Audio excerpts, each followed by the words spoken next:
like it, they will. And then this is the beach, so the sand goes from that line right there all the way to here. And it's just full of Phragmites. We mowed the Phragmites from here out about 100 yards. You can see the stubble that we mowed. And then when we mowed it, all that dead was pushed up right here. So this is the clean sand. So if we just get cattle out onto the sand, now it's going to take 5 years, 6 years of the breakup of the old dead, and also the cows walking on it actually break it down really well. And then when the wind blows, it takes that dust off and the sand stays. And Vineyard just barely purchased a beach cleaner. Oh, yeah. It's a it just drives right over that, and they'll come and do the beach cleaning from here all the way down with that same machine. There's our eagles right there. They're osprey. We've got 2, and they love life there. So this is where the path will be. So the path will be somewhere of right here. The bike path will go right along. So you can see the fence posts that are right there.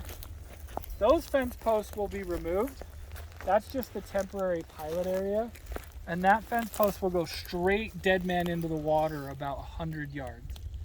And so the cows will eat the Phragmites all the way into the water as well. And so we won't ever have to mow this again.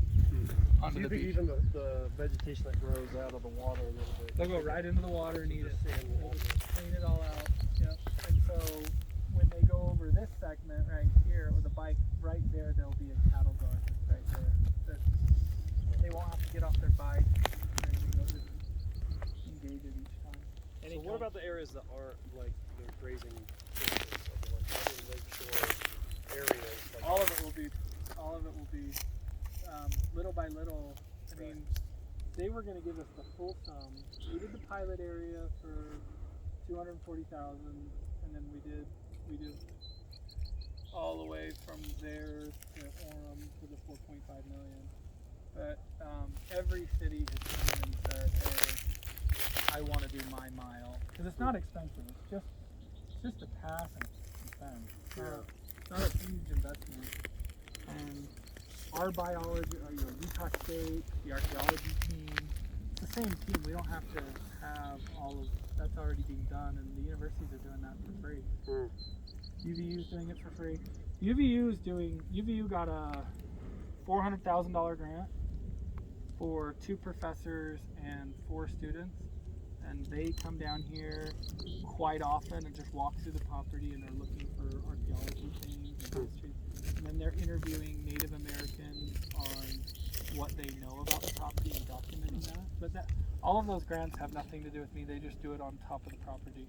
So, have there been any conversations about docks or dikes or getting so the problem is like right here, just how flat you see it, you can walk out in that water right to where those ducks are, and you're about 12 inches deep. Right. That's why I wondered if like a dike or a dock and so allow fishermen to like get out to depth. You would have to go out. So when I was a kid, I came out here, and you can see the dark right there. You see that dark?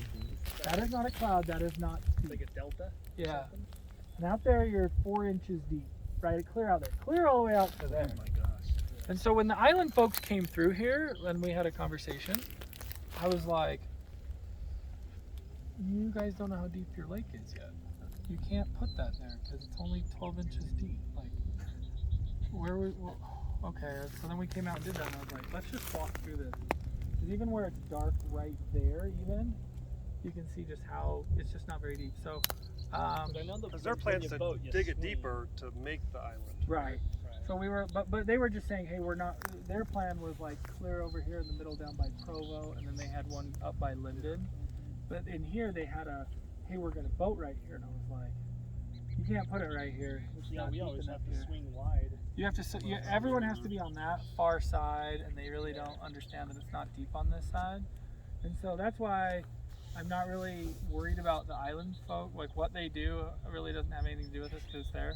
I will tell you a funny story. When I was a Do you think kid, it will happen? what? Do you think it will even happen?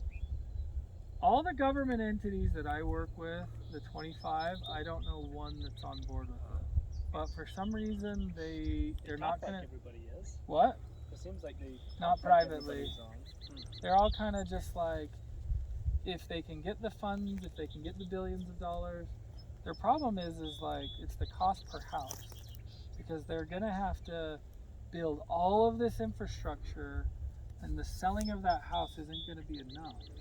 And so they're like, oh well, we'll do an HOA, and it's like, how much are people gonna pay on that HOA? So, like on the financial side, they came to us about 2 years ago and asked us for some. They were like, hey, we'll give you X amount of money because we want to fix the problem. And I was like, we don't need your money. We're reducing money. We don't need any of it. Like we'll just fix our problem here, and we'll be good neighbors. And so from Linden to Provo, the problem will be solved. And I can't imagine. I mean, I know that's probably not good for their business model because the problem will be solved before they get there on the lakeshore side. I do believe that the lake could do well if it were dredged just from a water capacity standpoint, like, you know, because a vast majority of the water that gets to Utah Lake is just evaporating. It's too warm, and so there are some benefits to that, right? But I just didn't want to be tied financially on like a money. Not that I'm not anti-capitalist, definitely not. I'm very pro-capitalist, but like I just felt if we did need money, maybe we would go through and do that. But like with the existing government funds, it was like we can solve this with landowners just donating their property over to it, and if they don't want to donate, we'll just buy them out. Most, you guys know, in developers, you get into somebody that has a wetland, the developer's trying to find some way to drop it off or ditch it. Like, hey, I don't want it. Like, there's no money in this. I can't build a house in it. This is going to cost money. They can either turn it over to the HOA, and the HOA can spend a ton of money, and people don't really want to spend that money on it. So most people don't want this problem. You know, they want someone else to fix it. Anyway, we didn't see deer. I'll drive by the other way. I'm going to drive by another way to see if we can see deer, because they're usually right here in the